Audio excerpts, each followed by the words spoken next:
আজকে দ্রব্যমূল্য ঊর্ধ্বগতি, সাধারণ জনগণ বাজারে গেলে তাদের ক্রয় করতে নাবিশ্বাস হয়ে ওঠে।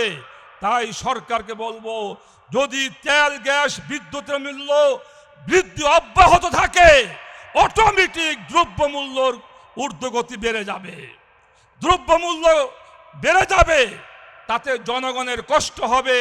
তাই অবিলম্বে আপনারা দ্রব্যমূল্য নিয়ন্ত্রণ করুন এবং তেল গ্যাস এবং বিদ্যুতের বর্ধিত মূল্য প্রত্যাহার করুন।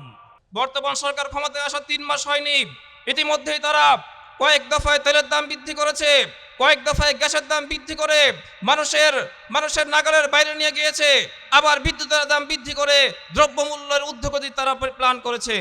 সংগ্রামী ভাইয়েরা আমার, বর্তমান সরকার বলেছিল তারা নাকি প্রশাসক পদে কোনো দলীয় লোককে নিয়োগ দিবে না। আমরা দেখতে পাচ্ছি প্রতিটি প্রশাসকের পদে তারা দলীয় পদধারীর ব্যক্তিদেরকে নিয়োগ দিয়েছে। এটাই কি তারেক রহমানের প্ল্যান? তিনি এসে বলেছিলেন আই হ্যাভ এ প্ল্যান। তার প্ল্যান হলো এটাই, তারা ক্ষমতায় আসার আগে জনগণের সাথে একরকম কথা বলবে, তারা কথায় কথায় এক ধরনের কথা বলবে, আর কয়েকদিন পরে সেই ওয়াদা ভঙ্গ করবে আর মিথ্যাবাদী করে জনগণের সাথে গাদ্দারি করবে। আমরা সরকারকে আহ্বান জানাবো, অবিলম্বে বর্ধিত তেলের দাম কমাতে হবে এবং বিদ্যুতের দাম কমাতে হবে। আজকে আমরা দেখতে পাচ্ছি ফ্যামিলি কার্ডের নামে সেখানেও চাঁদাবাজি করা হচ্ছে। আজকে মানুষ ফ্যামিলি কার্ড, লাল কার্ড, হলুদ কার্ডকে প্রত্যাখ্যান করছে। মানুষ আজকে বলতে বাধ্য হচ্ছে, তোর কার্ড তুই নে, আমাদেরকে শান্তিতে থাকতে দে। আজকে আওয়াজ জনগণ উঠাচ্ছে। আমি সরকারকে বলবো, অবিলম্বে সারা দেশে চাঁদাবাজি বন্ধ করার জন্য এবং এই দ্রব্যমূল্যের ঊর্ধ্বগতি রোধ করার জন্য। আরেকটি কথা বলতে চাই, যাইতে যাইতে এই অবস্থায় গেছে যে প্রধানমন্ত্রীর অফিসের লাল তার বন্ধু চুরি হইতেছে। Same same same. আমার কথা হলো, এরকম যদি সচিবালয়ের ভিতরে প্রধানমন্ত্রী অফিসের লাল চার চুরি হয়, তাহলে আমরা এই সরকার যে কি করবে আমাদের সেটা বোধগম্যের বাহিরে। এজন্যই আপনারা ভালো হয়ে যান। আপনারা জনগণের যেই ক্ষতি হয়, তেল গ্যাস বিদ্যুতের দাম কমান, সহনীয় অবস্থায় রাখেন। আমরা সকলেই জানি এই সরকারের বয়স মাত্র 3 মাস। এই 3 মাসে সরকার 2 বার তেল ও গ্যাসের দাম বৃদ্ধি করেছে এবং গত কয়েকদিন আগে বিদ্যুতের মূল্য বৃদ্ধি করেছে। এই পরিমাণ বৃদ্ধি করেছে যাতে করে সাধারণ মানুষ বিদ্যুৎ এবং তেল এবং গ্যাসের বিল দিতে নাবিশ্বাস হয়ে উঠছে। আমরা সরকারকে বলতে চাই, আপনাদের ক্ষমতার মাত্র 3 মাসের মধ্যে আপনারা 2 বার করে তেল গ্যাস ও বিদ্যুতের মূল্য বৃদ্ধি করেছেন। আরও তো দিন পরে আছে, আপনারা সামনে কি করবেন দেশের জনগণ জানতে চায়। পরিষ্কার কথা বলি, আপনারা জনগণের পক্ষে কাজ না করে আজকে বিদ্যুতের দাম বাড়িয়েছেন, আজকে তেল ও গ্যাসের দাম বাড়িয়েছেন। অর্থাৎ সরকার জনগণের পকেট কাটার সিদ্ধান্ত নিয়েছে। যেই সরকার জনগণের কথা চিন্তা করে না, ওই সরকার জনবান্ধব সরকার হতে পারে না। আজকে এই 3 মাসে প্রমাণ হয়েছে বিএনপি সরকার জনবান্ধব সরকার নয়। আমরা দেখেছি সরকার রাষ্ট্র থেকে 41,000 কোটি টাকা ঋণ নিয়ে তারা তাদের নির্বাচনী ওয়াদা, ফ্যামিলি কার্ড, কৃষক কার্ড, আরো অনেক কার্ড তারা বিতরণ করতেছে। এই কার্ড কারা পায়? যারা বিএনপি করে তারাই পায়। এই কার্ড অন্য কেউ পায় না। অর্থাৎ রাষ্ট্রীয় কোষাগার থেকে জনগণের টাকা ধার নিয়ে চুরি করে আপনারা আপনাদের দলীয় কর্মীদেরকে পুনর্বাসন করার জন্য আপনারা এই ফ্যামিলি কার্ড, কৃষি কার্ড চালু করেছেন। তাই আমি সরকারকে বলতে চাই, ওই কার্ডের কাহিনী বন্ধ করুন এবং জনগণকে দ্রব্যমূল্য নিয়ন্ত্রণে আনুন। এবং অবিলম্বে তেল, গ্যাস ও বিদ্যুতের মূল্য কমাতে হবে।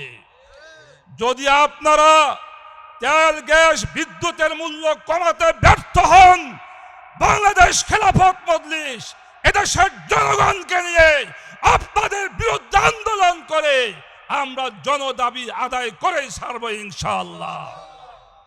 আজকে বাংলাদেশে বিদ্যুতের তো এমনি বেহাল অবস্থা।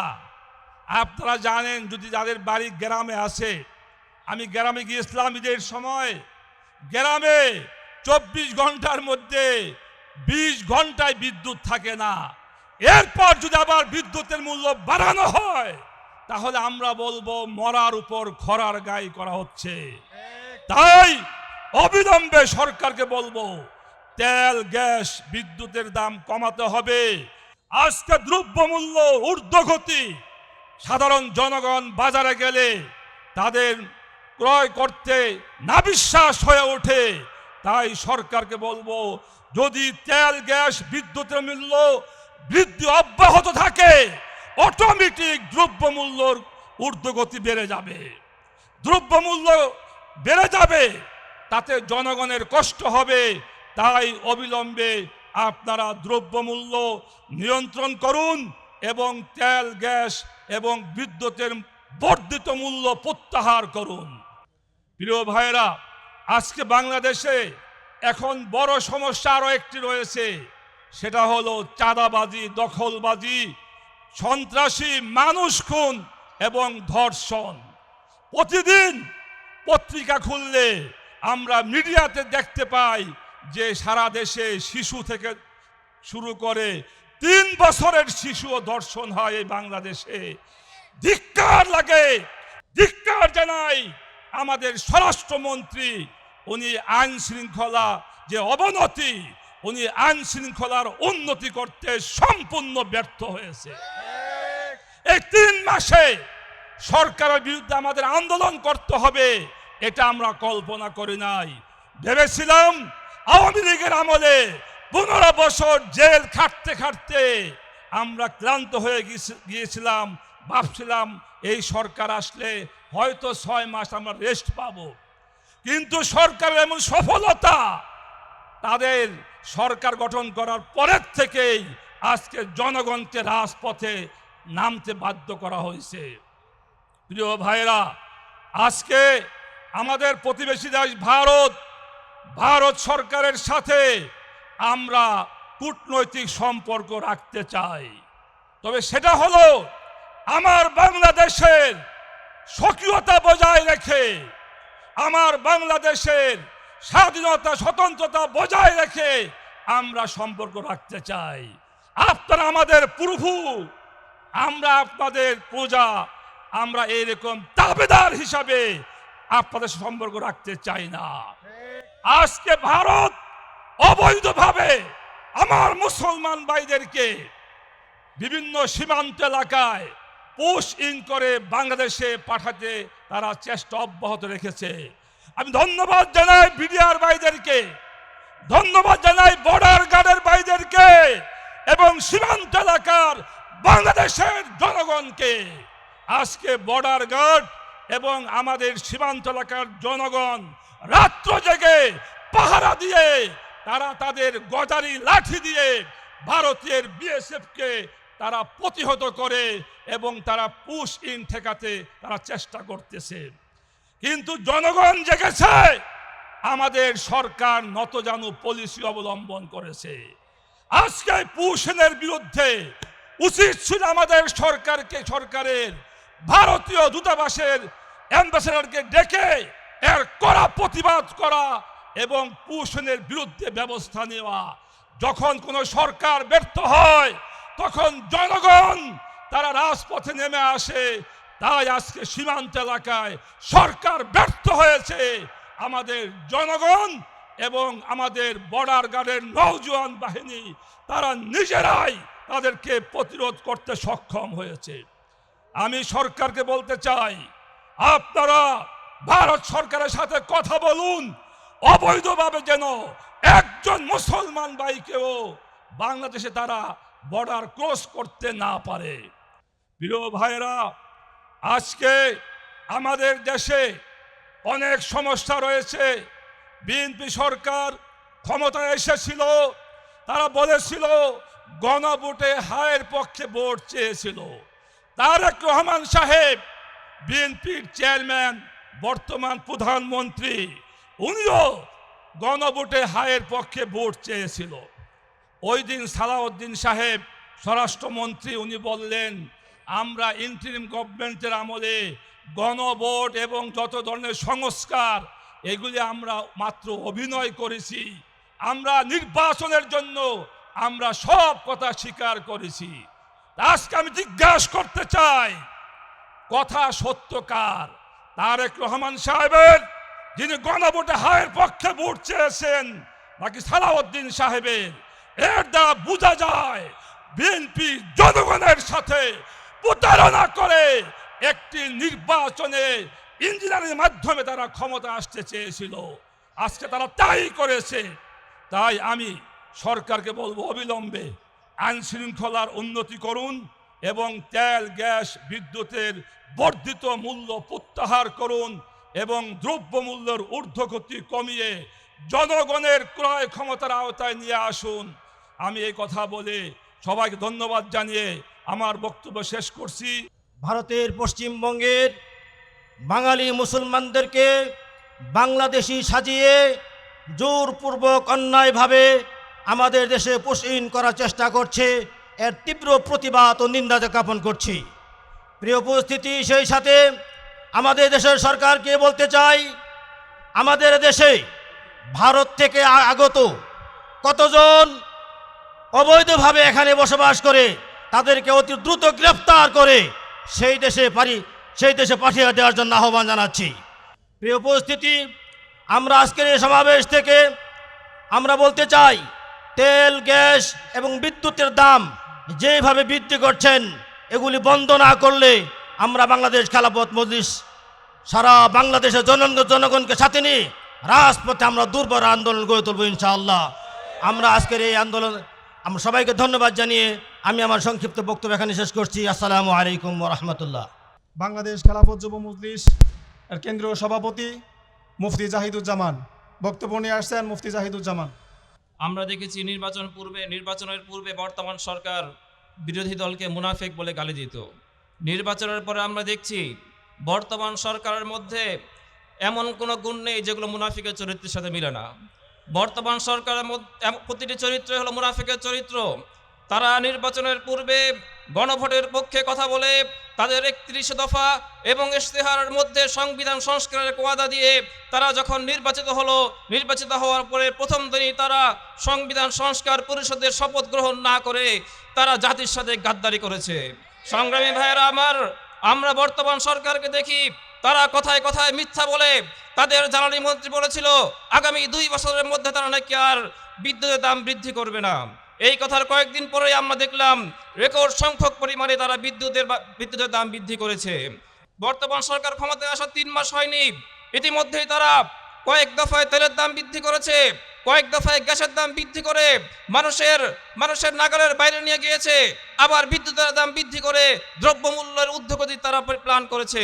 সংগ্রামী ভাইয়েরা আমার, বর্তমান সরকার বলেছিল তারা নাকি প্রশাসক পদে কোনো দলীয় লোককে নিয়োগ দিবে না। আমরা দেখতে পাচ্ছি প্রতিটি প্রশাসকের পদে তারা দলীয় পদধারী ব্যক্তিদেরকে নিয়োগ দিয়েছে। এটাই কি তারেক রহমানের প্ল্যান? তিনি এসে বলেছিলেন আই হ্যাভ এ প্ল্যান। তার প্ল্যান হলো এটাই, তারা ক্ষমতায় আসার আগে জনগণের সাথে একরকম কথা বলবে, তারা কথায় কথায় এক ধরনের কথা বলবে, আর কয়েকদিন পরে সেই ওয়াদা ভঙ্গ করবে আর মিথ্যাবাদী করে জনগণের সাথে গাদ্দারি করবে। সংগ্রামী ভাইরা আমার, আমরা আরেকটি বিষয় দেখতে পাচ্ছি, এনআরসির মাধ্যমে ভারতে লক্ষ লক্ষ বৈধ মুসলমানদের নাগরিকত্ব বাতিল করে সীমান্তবর্তী এলাকায় মুসলমানদেরকে তারা একত্রিত করেছে এবং ইতিমধ্যেই বিভিন্ন সীমান্তবর্তী এলাকায় তাদেরকে পুষিন করে বাংলাদেশে প্রবেশের জন্য পায়তারা চালাচ্ছে। যখন ভারত এই ষড়যন্ত্র করছে, ঠিক সেই মুহূর্তে স্বরাষ্ট্রমন্ত্রী বক্তব্যে বলছেন বর্ডারে অবৈধভাবে যদি কেউ বর্ডার পার করতে যায়, সেখানে যদি সে নিহত হয় তাহলে সেটাকে নাকি বর্ডার কিলিং বলা হবে না। আমরা তার এই বক্তব্যের তীব্র নিন্দা ও প্রতিবাদ জানাই। এরকম নতজানু এবং ভারতের সেবাদার স্বরাষ্ট্রমন্ত্রী আমরা আর বাংলাদেশের পথে দেখতে চাই না। আমরা আজকের এই বিক্ষোভ মিছিল থেকে এই অথর্ব স্বরাষ্ট্রমন্ত্রীর পদত্যাগ চাই, তাকে অবিলম্বে পদত্যাগ করতে হবে, না হলে জনতা তার বিরুদ্ধে ঐক্যবদ্ধ আন্দোলন করে তুলবে। সংগ্রামী ভাইরা আমার, আগামী দিনে যে কোনো আন্দোলন সংগ্রামে ঐক্যবদ্ধভাবে রাজপথে থাকার আহ্বান জানিয়ে আমার বক্তব্য এখানে শেষ করছি। সমাবেশের এই পর্যায়ে বক্তব্য নিয়ে আসছেন বাংলাদেশ খেলাফত মজলিস ঢাকা মহানগর উত্তরের সংগ্রামী সাধারণ সম্পাদক মাওলানা মুর্শিদ আলম সিদ্দিক। বক্তব্য নিয়ে আসছেন মাওলানা মুর্শিদ আলম সিদ্দিকী।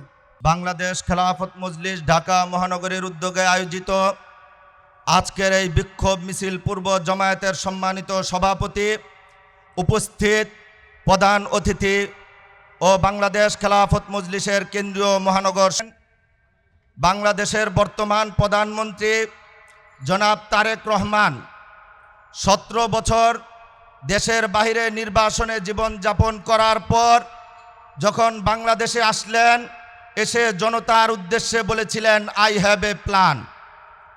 অথচ যখন সরকার গঠন করা হলো 3 মাস অতিবাহিত হতে না হতে 2 বার তেলের দাম বাড়ানো হয়েছে, গ্যাসের দাম বৃদ্ধি করা হয়েছে, বিদ্যুতের দাম বৃদ্ধি করা হয়েছে। রান্নার যে সিলিন্ডার গ্যাস আছে, এই গ্যাসের কোনো ধরনের শৃঙ্খলা এবং নিয়মতান্ত্রিকতা নেই। যেভাবে পারছে প্রতিদিন সিলিন্ডারের গ্যাসের মূল্য বৃদ্ধি করা হচ্ছে। এই তেল গ্যাস বিদ্যুতের মূল্য বৃদ্ধির কারণে প্রতিনিয়ত হু হু করে দ্রব্যমূল্যের মূল্য বৃদ্ধি পাচ্ছে। সাধারণ মানুষ, খেটে খাওয়া মানুষ, শ্রমিক, কৃষক, জনগণ আজকে তাদের জীবনে নাবিশ্বাস উঠেছে। একদিকে জিনিসপত্রের ঊর্ধ্বগতি, আরেকদিকে পুরা ঢাকা মহানগরীর মধ্যে ছিনতাই, চাঁদাবাজি, তাদের দলের লোকদের চাঁদাবাজিতে দেশের মানুষ অতিষ্ঠ হয়ে উঠেছে।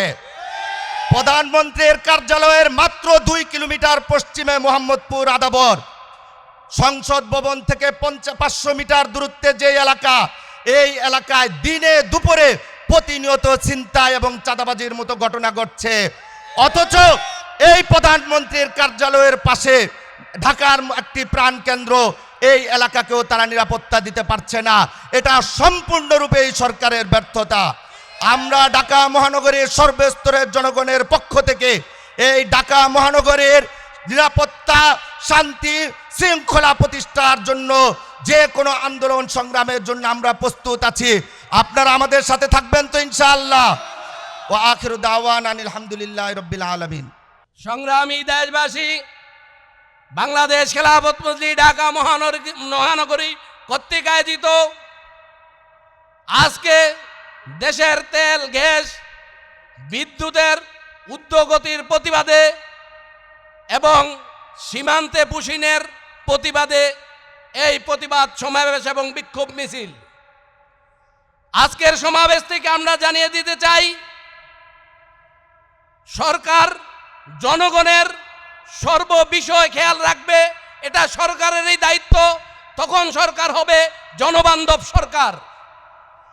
সরকার যদি জনগণের সুবিধা, জনগণের শান্তি শৃঙ্খলা, জনগণের নিরাপত্তা দিতে ব্যর্থ হয়, মনে করতে হবে এই সরকার আস্তে আস্তে জনবিচ্ছিন্ন সরকারে পরিণত হবে। অতএব সরকারকে এখনই পদক্ষেপ নিতে হবে। জনগণের জানমালের নিরাপত্তা, দ্রব্যমূল্যের ঊর্ধ্বগতিকে নিয়ন্ত্রণ করতে হবে এবং দেশের শান্তি শৃঙ্খলা টোটালি সরকারের কবজায় যদি না আনা যায়, জনগণ এই সরকারের বিরুদ্ধে আন্দোলন করতে বাধ্য হবে। আমরা যদি এই পর্যায়ে চিন্তা করি, তাহলে আল্লামা মামুনুল হকের নেতৃত্বে আবারও এই সরকারের বিরুদ্ধে আন্দোলনের ডাক আসলে আমরা ঘরে বসে থাকবো না ইনশাআল্লাহ। ভারত সরকার একেবারেই পায়ে পড়ে আমাদের সাথে ঝগড়া করতে চায়। সেখানে তারা মুসলমানদের উপরে বিভিন্ন পর্যায়ে নির্যাতন শুরু করেছে। আর এই নির্যাতনের পরবর্তীতে আমাদের দেশে তাদের জনগণকে ঠেলে দিয়ে আমাদের দেশকে স্বাধীনতার হুমকির স্বরূপ দাঁড় করাইতে চায়। যদি এই পর্যায়ে ভারত সরকার তাদের এই দুর্বিসন্ধি পদক্ষেপ বন্ধ না করে, বাংলাদেশের জেনজিরা, বাংলাদেশের জনগণ ভারত সরকারকে পাল্টা জবাব দিবে। মাত্র 3 মাস হলো এই বিএনপি সরকার গঠন করেছে।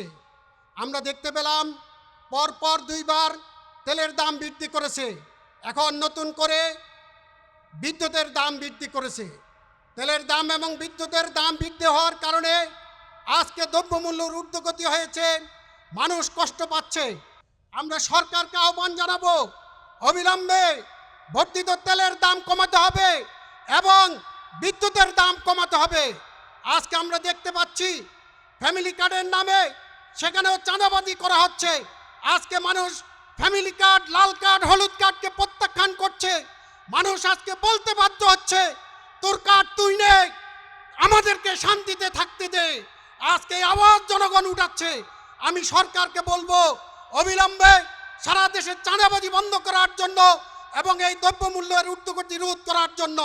আরেকটি কথা বলতে চাই, আজকে সীমান্তে পুশিন করার জন্য চেষ্টা করছে ভারত। আমরা বলতে চাই, ভারতের মুসলমানরা সেইখানে সেই দেশের নাগরিক, তারা ওখানে সম্মানের সহিত থাকবে, তাদেরকে কেন বাংলাদেশে পাঠানোর চেষ্টা করছে? আমি আমাদের সরকারকে অনুরোধ করব, বর্ডার গার্ডে কড়া নিরাপত্তা বেষ্টনী দেওয়ার জন্য এবং যে কোনো মূল্যে এই পুশিনকে রোধ করার জন্য। সুতরাং আগামী দিনে সরকারকে যেন সুন্দরভাবে রাষ্ট্র পরিচালনা করে, আমরা আবারও সরকারকে আহ্বানযোগ্য জানাচ্ছি। বাংলাদেশ খেলাফত মজলিস জনগণের জন্য কাজ করে, জনগণের একটা সংগঠন। যদি সরকার এই তেলের মূল্য বৃদ্ধি না কমায়, বিদ্যুতের দাম না কমায়, জনগণকে নিয়ে আমরা রাজপথে নামবো, আন্দোলন সংগ্রাম করব। সকলকে আগামী দিনে সকল আন্দোলন সংগ্রামে সোচ্চার থাকার আহ্বান জানিয়ে আমি আমার সংক্ষিপ্ত বক্তব্য এখানেই শেষ করছি। নাসরুম মিনাল্লাহি ওয়া ফাতুন করিব। আসসালামু আলাইকুম ওয়া রাহমাতুল্লাহ। সংগ্রামী সাথী ও বন্ধুগণ, সময় স্বল্পতার জন্য আমরা অনেককেই বক্তব্য দিতে পারছি না, সেজন্য আন্তরিক দুঃখ প্রকাশ করছি। আজকের এই বিক্ষোভ কর্মসূচিতে উপস্থিত রয়েছেন বাংলাদেশ খেলাফত মজলিসের কেন্দ্রীয় বাইতুল মাল সম্পাদক মাওলানা ফজলুর রহমান, উপস্থিত রয়েছেন প্রশিক্ষণ সম্পাদক মাওলানা জহিরুল ইসলাম, কেন্দ্রীয় সাংগঠনিক সম্পাদক মাওলানা এনামুল হক মুসা, মাওলানা আবুল হাসান জালালি সহ অন্যান্য নেতৃবৃন্দ এবং কেন্দ্রীয় নির্বাহী সদস্য ও নারায়ণগঞ্জ মহানগরীর সভাপতি মাওলানা মামুনুর রশিদ সহ অন্যান্য নেতৃবৃন্দ। আমরা বক্তব্য না দিতে পারার কারণে আন্তরিক দুঃখ প্রকাশ করছি। সংগ্রামী সাথী ও বন্ধুগণ, এ পর্যায়ে বক্তব্য নিয়ে আসছেন বাংলাদেশ খেলাফত মজলিসের কেন্দ্রীয় যুগ্ম মহাসচিব মুফতি শরাফত হোসাইন। বক্তব্য নিয়ে আসছেন মুফতি শরাফত হোসাইন। আসসালামু আলাইকুম রহমতুল্লাহ বারাকাতু। বাংলাদেশ খেলাফত মজলিস মহানগর আয়োজিত আজকের সভার সম্মানিত সভাপতি এবং মঞ্চে উপবিষ্ট কেন্দ্রীয় নেতৃবৃন্দ এবং সামনে আমাদের সাংবাদিক ভাইয়েরা এবং তৌহিদি জনতা, আমরা মাত্র 3 মাসেই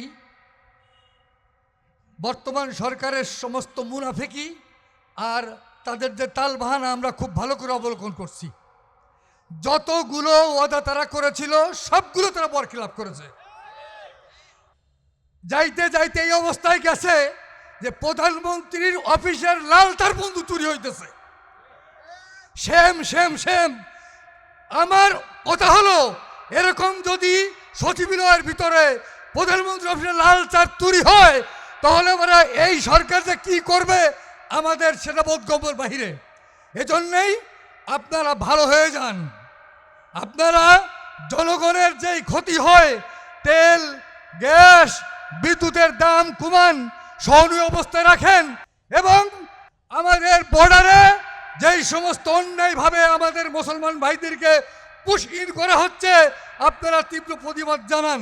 আর যদি এতে আপনারা ব্যর্থ হন, যদি আপনারা ভারত সরকারের নত চালু হয়ে যান, ভারত সরকারের যারা স্নেহপুষ্ট হয়ে 15 বছর পর্যন্ত ক্ষমতা ছিল তারা এই দেশ থেকে পালিয়েছে, আপনাদেরও পালাইতে বেশি সময় লাগবে না।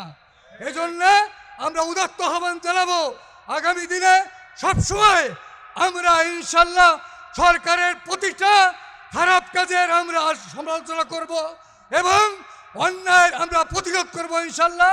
এই সমস্ত কাজে আপনাদের সবাইকে উদত্ত আহ্বান জানিয়ে আমার বক্তব্য শেষ করছি। নাসরুম মিনাল্লাহ ফাতুল করিম ওয়া বাশশিরিল মুমিনিন।